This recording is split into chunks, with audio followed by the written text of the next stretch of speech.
जय हिंद साथियों, आप सभी का स्वागत है। आदेश की पार्लियामेंट के अंदर कुछ ऐसा घटित हुआ जिसने आज लगभग बहुत से चैनलों की जो है वो डिबेट की सुर्खियां बनकर आए। मैं अभी डीडी न्यूज की पर भी चर्चा थी कि देश के प्रधानमंत्री जी आज कांग्रेस नेता श्री गुलाम नबी आजाद साहब के राज्यसभा का टेन्योर पूरा होने पर उनका जो विदाई थी उसको लेकर देश के प्रधानमंत्री जी भावुक हो गए।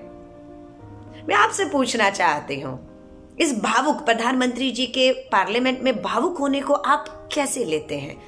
मुझे थोड़ा सा समझ नहीं आ रहा, इसलिए आपसे पूछ रही हूं। पुलवामा में हमारे 40 जवान शहीद कर दिए गए। मैंने सब उठाकर देख लिया। क्या देश के प्रधानमंत्री जी उस समय भावुक हुए थे? नहीं, बिल्कुल भी नहीं भावुक हुए थे। फिर मैंने देखा कि दिल्ली की दहलीज पर ठंड पर खुले आसमान में हमारा अन्नदाता बैठा हुआ है। 75 दिनों से 200 से ऊपर हमारा अन्नदाता शहीद हो चुका है। क्या प्रधानमंत्री जी भावुक हुए थे?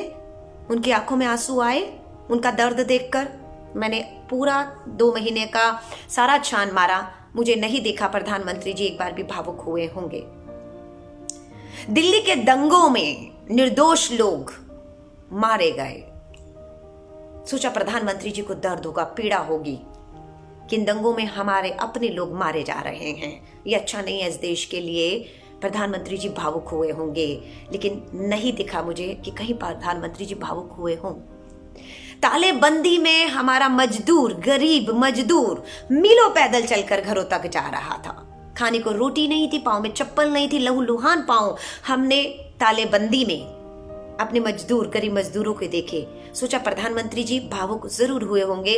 सारा छान लिया, कहीं कोई ऐसी खबर नहीं मुझे दिखी जो ये दिखाती कि प्रधानमंत्री जी मजदूरों के पांव के घाव देखकर भावुक हुए होंगे। नहीं। आज पार्लियामेंट के अंदर कांग्रेस के उस आंदोलनजीवी श्री गुलाम नबी आजाद साहब, कांग्रेस के नेता हैं, युवा कांग्रेस अध्यक्ष रहे, संजय गांधी जी का नाम लेकर उन्होंने आज अपने विदाई भाषण में संजय गांधी जी को याद किया। उसके बाद इंदिरा गांधी जी को याद किया, उसके बाद राजीव गांधी जी को याद किया, और उसके बाद डॉक्टर मनमोहन सिंह जी के साथ उन्होंने काम किया। और उस आंदोलनजीवी ने जितने आंदोलन इन सब समय पर किए, उस आंदोलनजीवी ने उन सब का जिक्र किया। और उसी आंदोलन शब्द का अपमान पार्लियामेंट में खड़े होकर देश के प्रधानमंत्री नरेंद्र मोदी जी ने कहा। इसलिए समझ नहीं आता ये भावुक होना था क्या आज का, ये मुझे समझ नहीं आ रहा, इसलिए आप पर छोड़कर जा रही हूं। गुलाम नबी आजाद साहब जिनको लेकर आज प्रधानमंत्री जी भावुक हुए, आपको मालूम है वही गुलाम नबी आजाद साहब जम्मू और कश्मीर के मुख्यमंत्री रहे। और जब यही गुलाम नबी आजाद साहब ने कश्मीर जाने का प्रयास किया, अपने लोगों के बीच में उनका दुख दर्द बांटने के लिए उनके बीच में जाने का फैसला किया, तो इसी सरकार, भाजपा सरकार और प्रधानमंत्री नरेंद्र मोदी जी ने उस आंदोलनजीवी गुलाम नबी आजाद साहब को एयरपोर्ट से ही वापस लौटा दिया।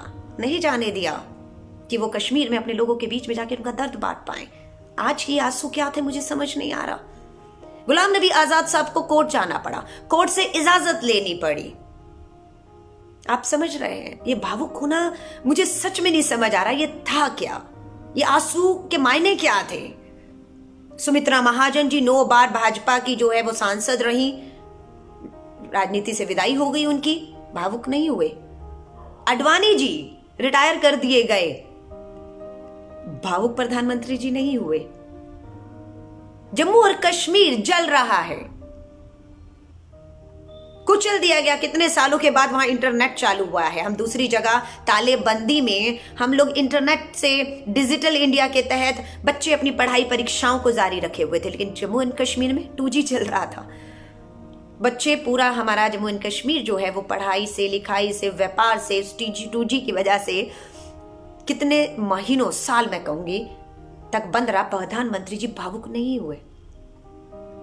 देश का युवा बेरोजगार सड़कों पे रोजगार मांग रहा है, उसे लाठियां पड़ रही हैं। देश के प्रधानमंत्री जी भावुक नहीं हुए। महंगाई ने आम आदमी की कमर तोड़ रखी है। पेट्रोल, डीजल, LPG सिलेंडर के दाम बढ़े हुए हैं, लेकिन प्रधानमंत्री जी भावुक नहीं हुए।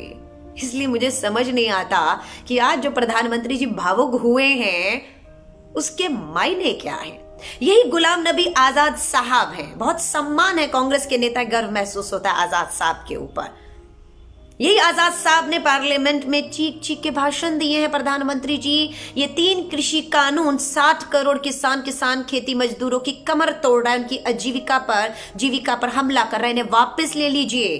प्रधानमंत्री जी गुलाम नबी आजाद साहब की तारीफ करके भावुक तो होते हैं, पर गुलाम नबी आजाद साहब के भाषण में जो उनसे निवेदन किया है कि 3 काले कानून वापस ले लीजिए, प्रधानमंत्री जी वो वापस ही नहीं लेते हैं। जिस कौम से गुलाम नबी आजाद साहब आते हैं उस कौम के लिए प्रधानमंत्री जी ने कहा था इन्हें इनके कपड़ों से पहचानिए, इनको इनके पतीले खाने से पहचानिए, इनके पतीलों में क्या है, इनका पहनावा क्या है। आज उसी गुलाम नबी आजाद साहब को जिन्हें पहचानने की बात कपड़े और खाने से प्रधानमंत्री जी करते थे, आज वही प्रधानमंत्री जी गुलाम नबी आजाद साहब और उसकी कौम को पहचान गए हैं, मुझे लगता है। इसलिए पार्लियामेंट में कोई बात करते हैं वह भावुक हो जाते हैं और बाहर कटाक्ष होते हैं। आज क्यों मैं एक सवाल पूछ रही थी, अगर कोई भी, ये महान देश है, हिंदू मुस्लिम सिख ईसाई सब अनेकता में एकता है हमारी यहाँ पर। अगर गुलाम नबी आजाद नहीं रिटायर होकर कोई हिंदू सिख ईसाई सांसद रिटायर हुआ होता, विदाई होती, तो क्या उसे ये शब्द कहना पड़ता कि मैं कभी पाकिस्तान नहीं गया हूं और मैं अपने आप को खुशनसीब मानता हूं मैं पाकिस्तान नहीं गया हूं। ये क्यों एक उस कौम से आए सांसद को पाकिस्तान का नाम लेकर एक बार फिर भरोसा दिलाना पड़ता है कि मैं सच्चा हिंदुस्तानी मुस्लिम हूं, देशभक्त, भारत का देशभक्त हूं। क्यों किसी और को तो ये जरूरत नहीं पड़ती, तो इसी कौम को आज भी इस सरकार के तहत ही क्यों ये कहने की नौबत आती है। डॉक्टर मनमोहन सिंह जी का जन्म पाकिस्तान में हुआ था। 10 साल तक डॉक्टर मनमोहन सिंह जी मानते रहे कि वो आतंक का अड्डा है पाकिस्तान। बेशक उनकी जन्मभूमि थी, हर कोई अपनी जन्मभूमि मातृभूमि में जाना चाहता है, अडवाणी जी हो या डॉक्टर मनमोहन सिंह जी हो, लेकिन मनमोहन सिंह जी 10 साल प्रधानमंत्री रहे, पाकिस्तान नहीं गए। और जो पाकिस्तान गया वो बिन बुलाए चला गया। किसी और देश से आ रहे थे, बीच में हवाई जहाज पाकिस्तान उतर गया, बिन बुलाए शादी में शरीक हुए, जन्मदिन का केक खाया, शॉल ओढ़ी, भारत लौट आए। उनसे सवाल नहीं किए जाएंगे कि आप तो बिन बुलाए पाकिस्तान गए थे, लेकिन एक गुलाम नबी आजाद साहब को कहना पड़ता है मैं पाकिस्तान नहीं गया। और जो गए हैं उनका क्या है, वो आज भावुक हो रहे थे देश प्रधानमंत्री जी। मुझे बस ये कहना है कि प्रधानमंत्री जी का ये भावुक होना, माफी चाहूंगी कड़े शब्दों का इस्तेमाल कर रही हूं, घड़ियाली आंसू थे, राजनीतिक आंसू थे, या कोई राजनीतिक षड्यंत्र दिमाग के पीछे चल रहा था वो था। अगर ये असली भावुक होना था, ये घड़ियाली आंसू नहीं सच्चे आंसू थे, तो ये आंसू जवानों की शहादत पे, किसानों की शहादत पे, बेरोजगार गरीबों के लिए, महंगाई में त्रस्त लोगों के लिए, ठंड में कड़कते में, खुले में लोग आज भी इस देश में 80 करोड़ लोग आज भी आपके मुफ्त के राशन पे निर्भर हैं। 7 साल में आपके वो आंसू उनके लिए क्यों नहीं दिखे? और वो आदमी जो कहता है मैंने अपना घर बार परिवार छोड़ दिया, वो आज गुलाम नबी आजाद साहब के लिए भावुक हो रहा था। देश के लिए, देश के लोगों के लिए, जवान और किसान के लिए कभी भावुक होते नहीं देखा उनको। आज भावुक हुए, इसलिए चर्चा कर रहे हैं, आपके ऊपर छोड़ रहे हैं कि ये भावुक होना था क्या, ये आंसू थे तो थे क्या? आंसू ठीक है, अन्नदाता राकेश टिकैत जी का एक आंसू इस सरकार को इतना महंगा पड़ा कि आंदोलन को जो सोच रहे थे षड्यंत्र करके कुचल के खत्म कर देंगे, वो अन्नदाता का एक आंसू सैलाब ले आया और खत्म होते आंदोलन को वापस जिंदा कर गया। वो एक आंसू तो अन्नदाता का आंसू हो, सरहद पे जवान जिसने कहा था कि मुझे दाल, मेरा खाना इस तरीके का मिलता है, मैं बर्फीली चोटियों पे इस देश की हिफाजत के लिए लड़ता हूं, उसके लिए भावुक नहीं हुए थे प्रधानमंत्री जी। उसकी दाल नहीं बदली थी, उसका तबादला भी नहीं किया था, उसको नौकरी से ही बर्खास्त कर दिया। और जब प्रधानमंत्री जी के सामने उसने चुनाव लड़ने का हमारे जवान ने फैसला किया, उसका नामांकन रद्द कर दिया गया, उस पर देशद्रोह के मुकदमे डाल दिए गए। ये तब भावुक नहीं होते हैं। ये कितने हमारे शहीद कुर्बान होकर आते हैं इस देश में। कभी प्रधानमंत्री जी को आपने देखा है भावुक होते हुए? पुलवामा के जब शहीद आए थे ना, उसके 4 परिक्रमाएं लगाई थी, फोटो शूट हुआ था, क्योंकि चुनाव में उसका लाभ लेना था, लेकिन भावुक तब भी नहीं हुए थे देश के प्रधानमंत्री जी। नहीं मालूम ये क्या है आंसू। और जहां तक आजाद साहब हो, कोई भी हो, मनमोहन सिंह जी प्रधानमंत्री थे, रिटायर हुए, अटल जी थे, रिटायर हुए, जो भी आया उसे जाना, ये तो पद है। आज वो सांसद, कल वो सांसद रहेगा, आज वो प्रधानमंत्री, कल वो प्रधानमंत्री होगा, और हर एक का रिटायरमेंट होना है। जो आया है उसका जाना है, कुर्सी सत्ता के साथ। मुझे नहीं मालूम भावुक का क्या मतलब क्या था। वो कोई दुनिया छोड़ के नहीं जा रहे। सुषमा स्वराज जी, अरुण जेटली साहब, बहुत बड़े बड़े कद्दावर नेता मैं कहूंगी, पल में चले गए। आपके गोवा के हमारे मनोहर पारिकर जी कम उम्र में एकदम से चले गए, लेकिन तब भी भावुक होते नहीं देखा हमने।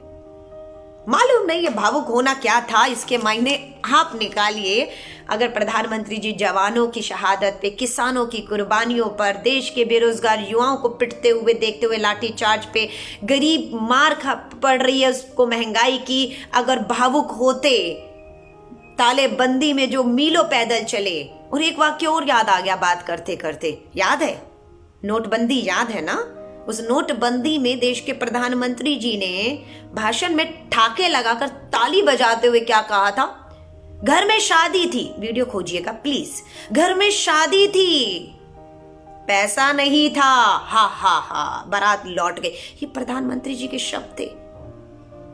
अगर वो संवेदनशील भावुक प्रधानमंत्री है, नोटबंदी के बाद एक गरीब के घर में शादी थी, पैसा नहीं था, बारात लौट गई, उसे ठाके मारकर हंस के नहीं कहता, उस पे भावुक होता कि आपके एक फैसले ने लोगों को कहां लाकर खड़ा कर दिया है। घर में मौत हो गई थी, कफन के लिए, शव को जलाने के लिए लकड़ी के पैसे नहीं थे। प्रधानमंत्री जी आप भावुक नहीं हुए थे, आपके आंसू तब भी नहीं आए। अगर आपको ये खबर अच्छी लगी है तो इसे लाइक कर शेयर जरूर करें, और अभी तक आपने इस चैनल को सब्सक्राइब नहीं किया है तो चैनल को सब्सक्राइब कर बेल आइकन जरूर से दबाएं।